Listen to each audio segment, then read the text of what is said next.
was so many things that were like 5% what I expected, and then 95% not at all what I expected.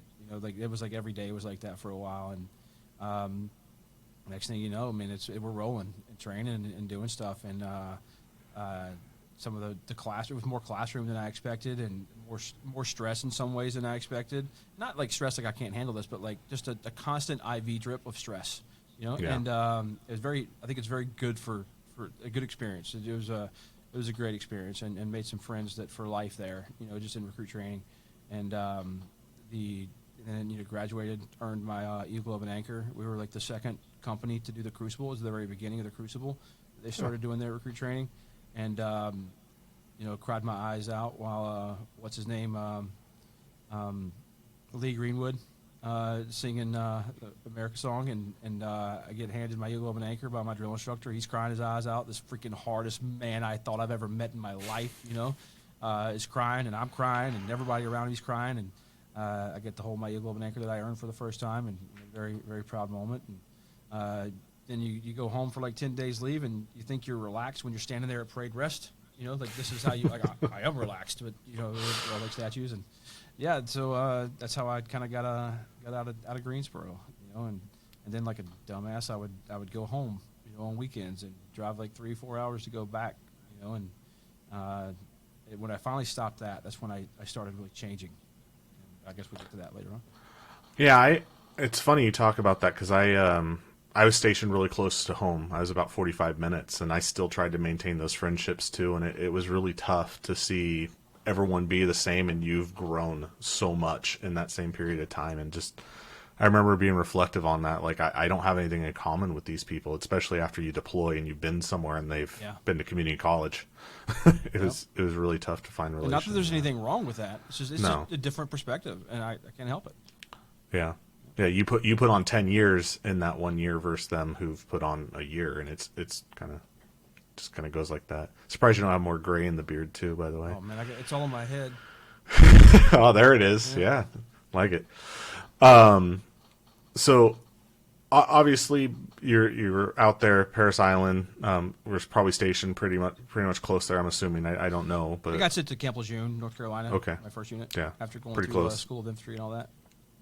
Which is a blessing and a curse at the same time to be that close to home, I think. But and then from there, I'm guessing probably around 93. Is my accuracy? Oh no, I'm not quite that old. I went in 97. 97. Okay. Yep. And got to my first unit. Went at the beginning there in May of 97, and then went through school and everything else through recruit training, and then through School of Infantry and all that. And then I got to my first unit on a Thursday night, Halloween. Night, and so Halloween's already bad, right, in the Marine Corps. Full moons are already bad. I think it was a full moon, if I remember correctly. Maybe I'm just adding that into my memories, but it's been my memory for a long time, so I'm going to say it was true. And it was a Thursday night. Thursday night means it's field day night. So field day night, everybody takes everything out of the room. When I got back to the fleet after a few years, I came back and they called that Chinese field day, like when you take everything out of your room. And I was like, what, you got a name for field day now? You added something to it? Like, well, we don't usually take everything out of the room. Like, every field day back then was take everything out of your room. But also nobody cared if you drank underage. Nobody cared if you smoked in your rooms and all kind of stuff. So things changed a lot when I bounced and came back to the fleet. But they, field day night, so everybody's drunk. And everybody's cleaning their room. They're pissed off because they want to be out in town doing something, going to the bar or something, but they are stuck there having to do field day until Gunny comes by and says everything's good, or Staff Sergeant goes by and says everything's good. So it's like the worst time for fresh meat to arrive. So because now they have a target. Yep, didn't sleep at all that night. Cleaned some room that I had just met that was a disaster, that I think everybody just destroyed them all before we got there.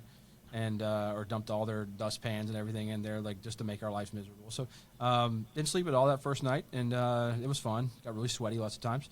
So it was, and that was how I was introduced to the Fleet Marine Force. It was a good time.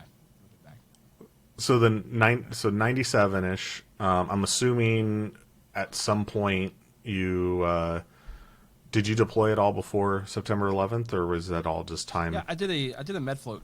And so I was in Dragon's platoon. I was a Dragon gunner. And at the time, in 97, we were not quite went over to the Javelin yet. The same people who used the Dragon went over to be a Dragon gunner.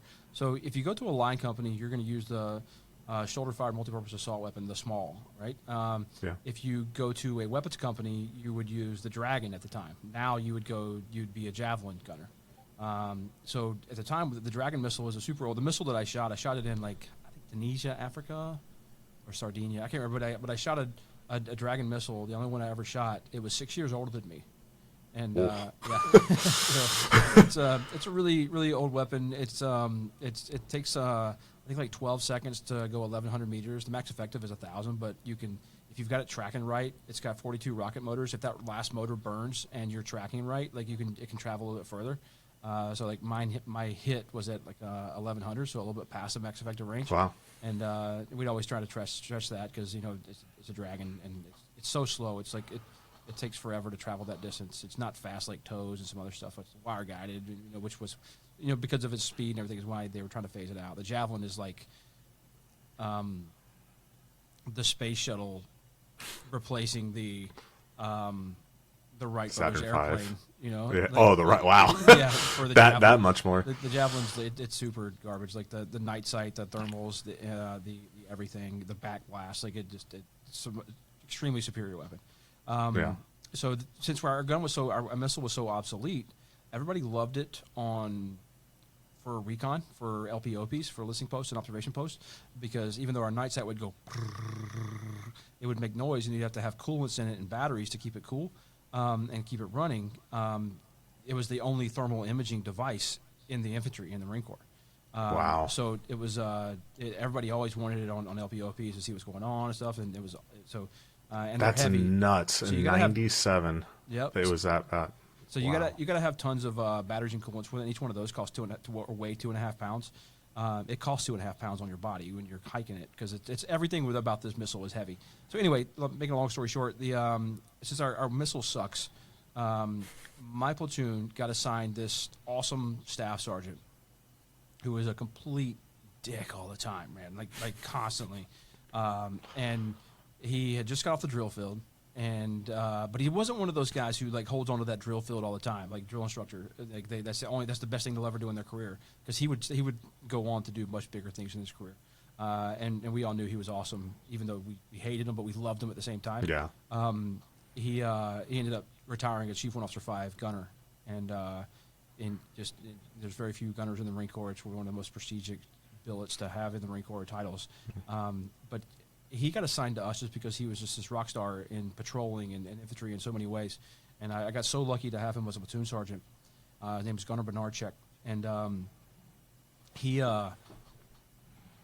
he was so hard on us, man, like hard on me and learning and getting things right. And like there was like failure was it was okay, but you better not fail twice, and you need to know your job under you, the job above you, know how to take his place in every whatever we're doing.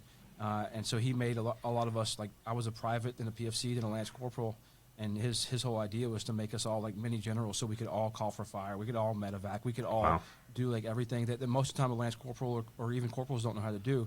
And he just made sure we knew all these things, and it was constant training, constant work. Like it was very little downtime for this workup for a Mediterranean float. And we got selected to be the Maritime Special Purpose Force.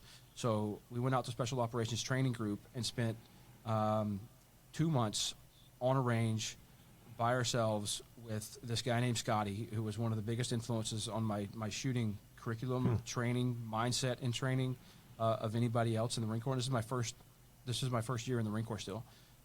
There's his standards, the way he did not accept anything but the highest standard, because you're going to a gunfight. Like you're not going to a competition. Like your life is going to depend on you getting this right. Your buddy's life is going to depend on you getting this right. So the practice was at such a high level. So